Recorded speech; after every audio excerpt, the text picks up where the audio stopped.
너희가 다 마음을 같이하여 동정하며 형제를 사랑하며.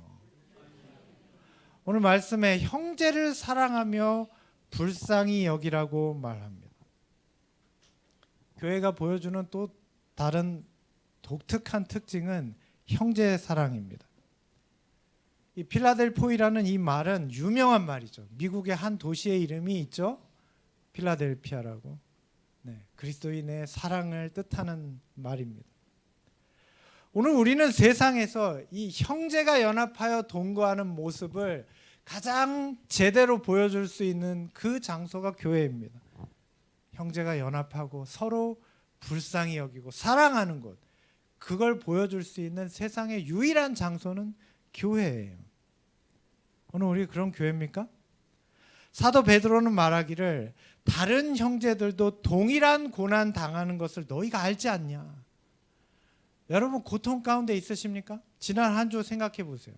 여러분의 영업장, 거래처를 상대하면 얼마나 피곤해요. 컴플레인은 왜 그렇게 많은지, 반품을 요구하는데 또 왜 이렇게 많아요. 세상살이가 쉽지 않아요. 정말 어렵죠. 자, 그런데 교회에 오면 어때요? 내가 영업이 잘 됐는지 안 됐는지, 내가 좀 모자란지, 내가 좀 뭔가 좀 부족해도 교회 오면 다 우리를 기쁘게 맞아줘요. 형제님, 자매님.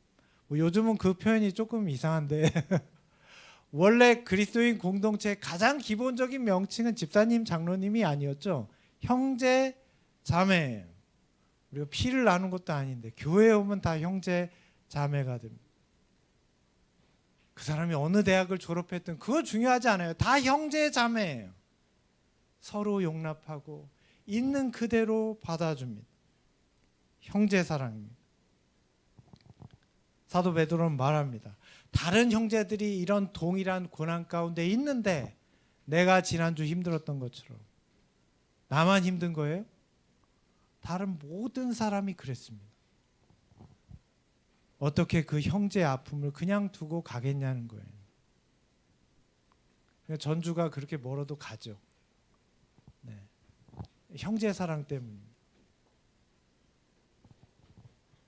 이게 교회죠. 다른 사람의 아픔을 남의 것으로 여기지 않는 것입니다. 오늘 교회는 그런 곳입니다. 다른 사람의 아픔이 내 것처럼 여겨지는 곳이에요. 같이 아파하고 때로는 대신 갚아주기도 하고 대신 일해주고. 저는 교회에서 이런 모습을 작년 한 해에도 좀 봤습니다. 때로는 좀 염려될 때도 있어요. 저렇게 하시면 힘들 텐데. 근데 제가 그때마다 배웁니다. 아, 교회는 이런 데구나. 제가 목회 처음에 나올 때 이 목회자 윤리에 대해서 인턴 때 교육을 받았습니다. 이상한 거 교육 받았어요. 그때는. 그때 그랬단 얘기예요. 자기 애 교인들 앞에서 안아주지 말 것. 그런 교육을 옛날에 인턴 때 받았어요. 뭐 혹시 아시는 분 계십니까? 장로님 혹시 기억나시면 우린 그런 때 그런 교육을 받았습니다. 사모 손잡고 교인들 앞에서 다니지 말 것. 그런 교육을 받았어요. 그 시절에는. 희한하게. 그 다음에 어떤 교육을 받으면 특정 교인과 가까이 지내지 말 것. 왜냐하면 어떤 교인과 가까워지면 누군가는 멀어진다는 거예요. 근데 제가 최근에 읽은 책 중에 그런 얘기가 있었습니다. 어떤 목사님이 그렇게 얘기했어요. 한 사람과 가까워질 수 없으면 누구와도 가까워질 수 없다.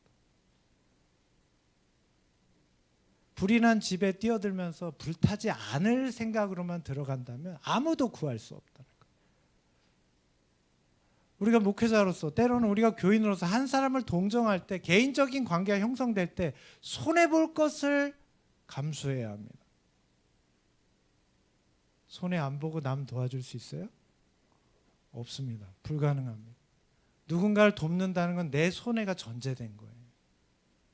그리스도인 공동체는 그런 데입니다. 우리가 때때로 그게 어렵지만 예수님을 바라보면 그게 됩니다. 제가 교회에서 그런 모습을 봐요. 그리고 또 배웁니다. 아, 이게 진짜 사랑이구나. 자, 그런데 보통 우리가 살면서 안 그렇죠. 교회 안에도 안 그럴 때가 많아요. 한 번은 이런 얘기를 어떤 목사님한테 들었습니다. 이 아이들이 집에서 이제 부모님이 외출하는 거예요. 중고생 아이들한테 돈 주면서 엄마 아빠 올 때까지 동생하고 싸우지 말고 잘 있어. 그리고 이제 나갔어요. 근데 아들들만 두고 나가면 항상 문제가 생기죠. 별로 공감 안 하시네요. 네. 이 중고생 아들들만 두고 나가면 걱정이 돼요. 이제 외출했다 들어왔습니다. 아니나 다를까 돌아왔더니 동생은 눈이 밤탱이가 돼 있어요. 형은 입술이 이만큼 불어가지고 있죠.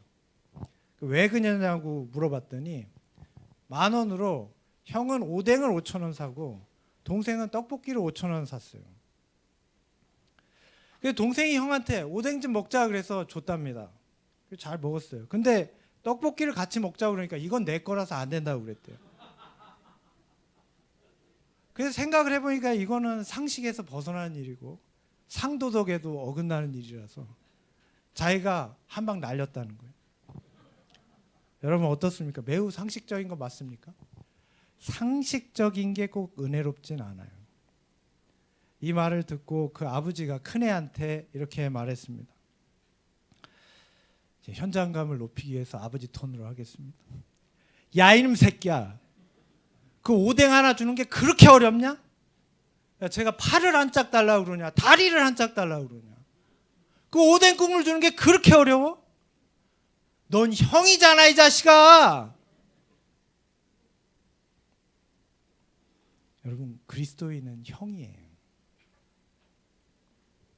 그리스도인은 이 세상에서 은혜로운 형입니다.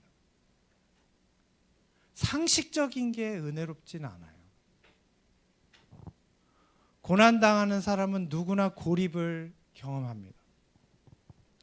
이 세상에 나 하나밖에 없는 것 같아요. 그러니까 자살도 하는 거예요. 그럴 때 누가 있어야 돼요?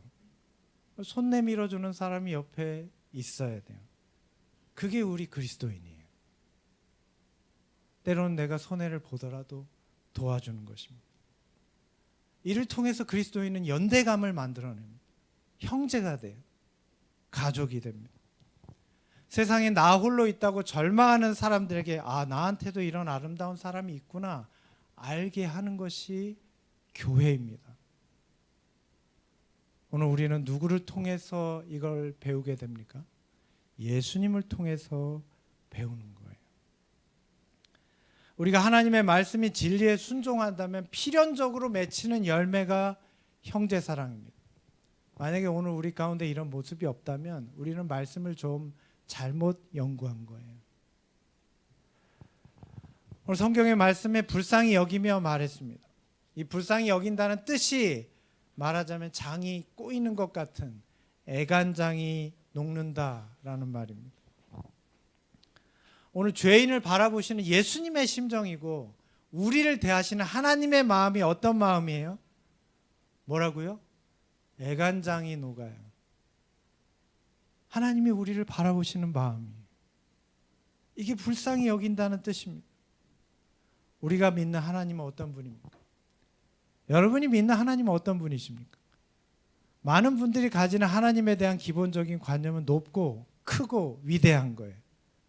마치 앞에 서면 막 내가 녹아버릴 것 같은 막 그런 생각들을 하시죠.